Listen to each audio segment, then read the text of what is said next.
Good evening. How are you?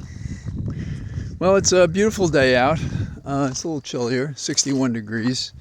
The humidity is 39 and the wind is at 5 miles an hour. But I haven't heard it, so you may not hear it when we speak as we go along. The colors are getting darker, the yellows, but we're seeing more empty limbs. See a fair number of animals. And right now I can't hear any birds or insects. So it's a nice day for a walk.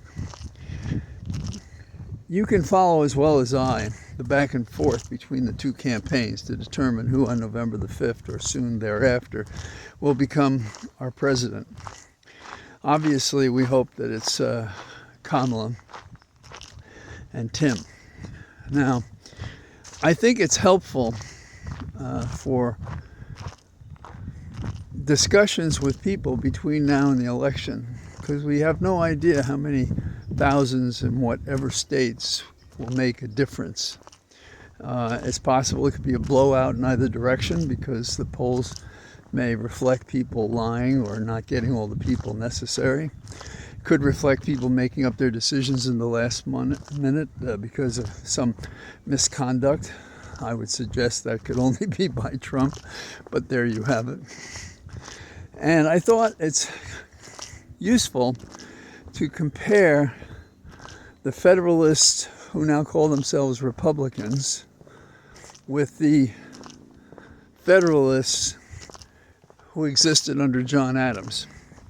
And let me tell you why I think that historical dodge is a worthwhile exercise for us.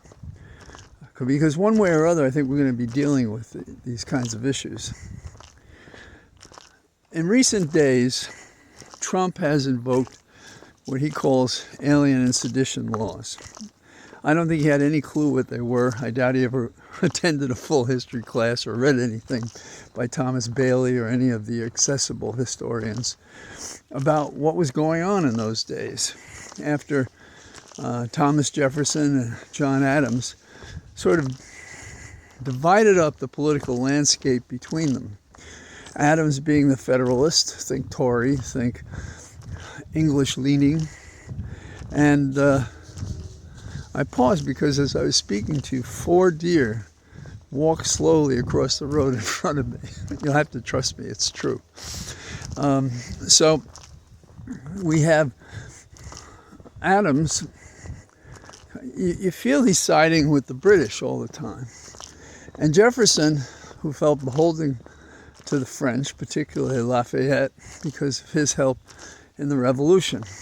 And this division, in terms of the nation states supported by the two and the policies it generated, remain pretty consistently with these two. Now, so how does that get us to a point where anything that happened then corresponds to what's happening now? Well, it goes like this. Trump says he would like to use the alien and sedition law to throw people out of the country. Okay.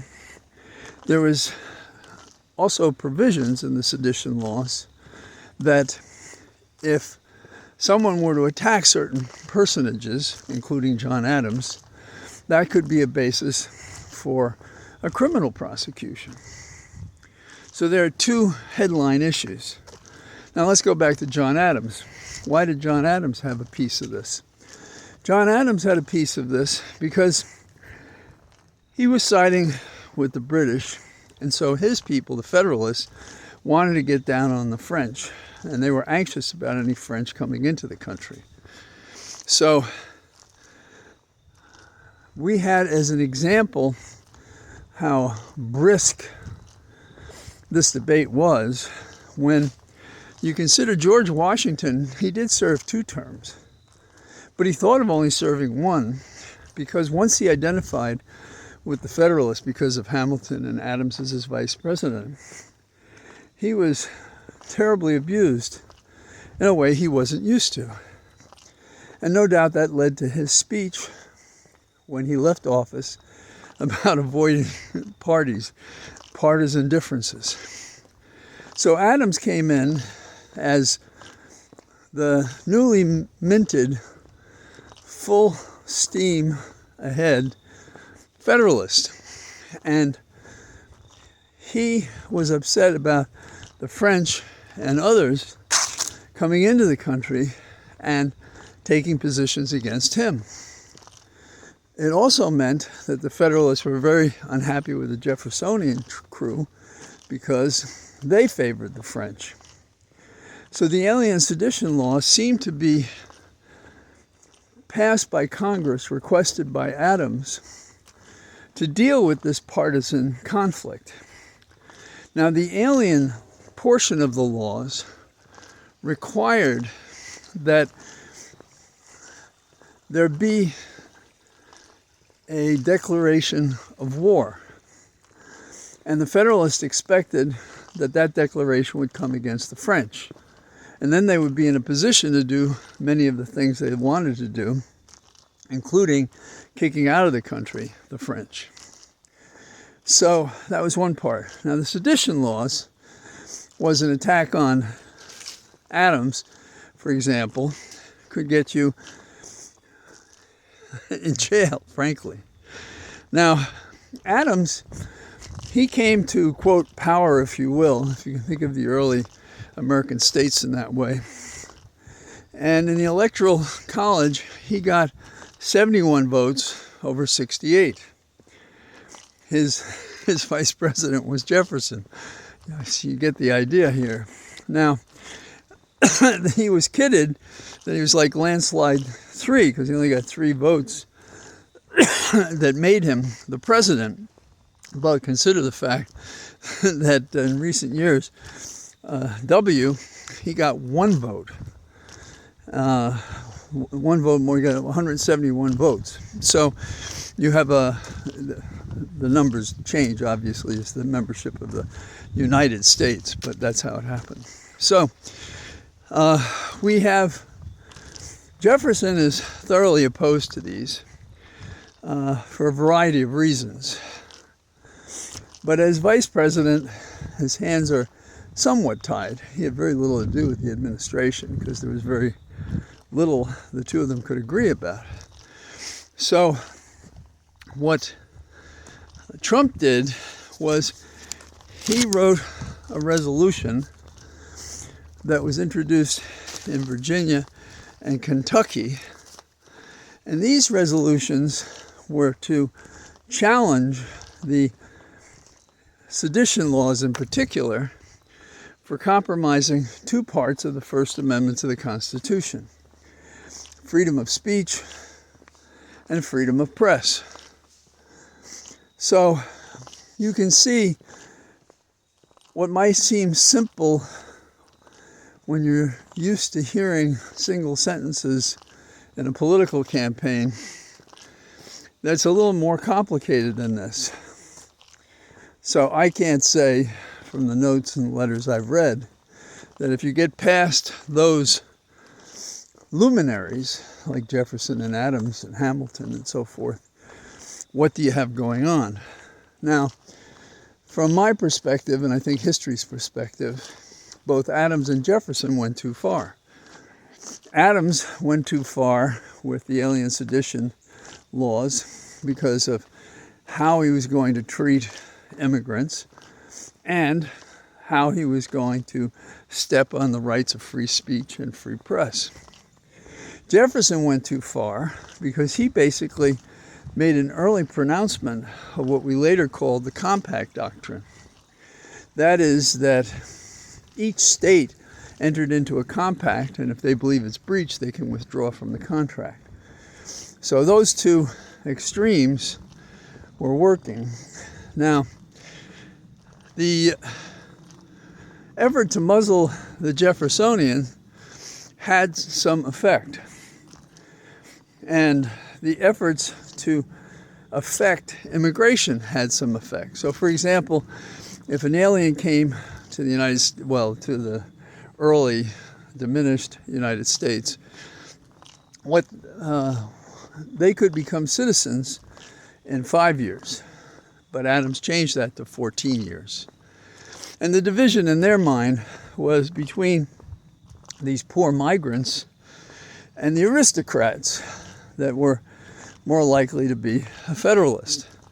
So if you want to take the two, you would look at the migrants and aligning with the Jeffersonians and being the Democratic Party, and the aristocrats, today's Republicans, became today's Republicans, then Federalists. So now Adams didn't use the Alien Act because some would like to think it was because it was too extreme, but it also had a provision that said when there shall be a declared war. And the Sedition Act, as I've said, had the problems of defying the exact terms of the First Amendment. Now you might say, can't we go to court? Well, first let's talk about what that meant. There were many indicted, 10 were tried, they were convicted by Federalist judges. There was even a fist fight on the floor of the Congress. And the Supreme Court didn't touch it, but consider the fact they were Federalists too. Do you see similarities here? Do you see how this could encourage Trump to emulate the first Federalists as the Republican legacy for him to implement? So this is the way things sorted out. But you see, there was no war with France, and so that sort of blocked the efforts to use the Alien Act.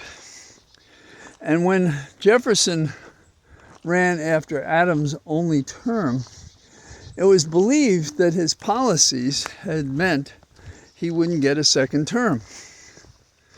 And so the nominee of the former vice president to Adams was Jefferson.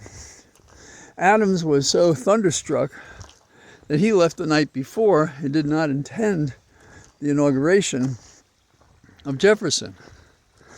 Jefferson had his own problems in this sense because Jefferson and Burr were tied together, and because of that, Jefferson and Burr, that is the Burr who shot Hamilton down the road, could be the president.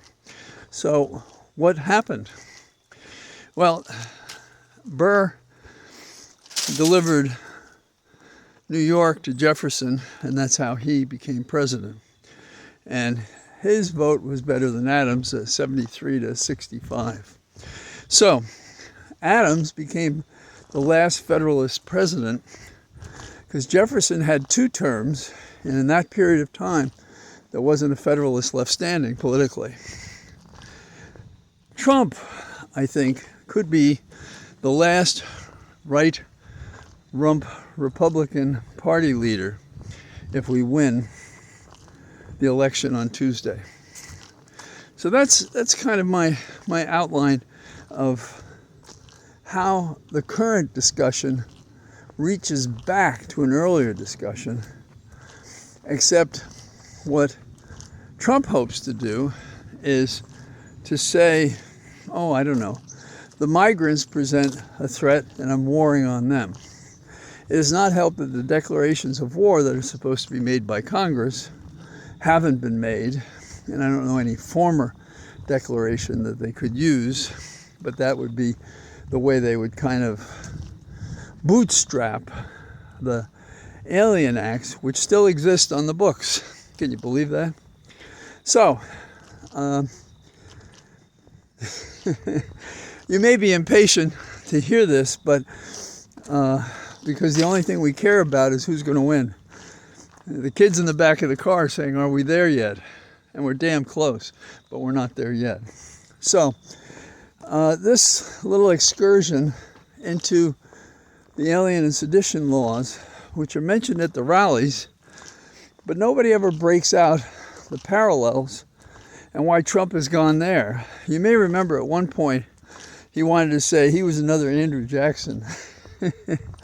Yeah, that's close. I can just see him in New Orleans fighting the British as Andrew Jackson did.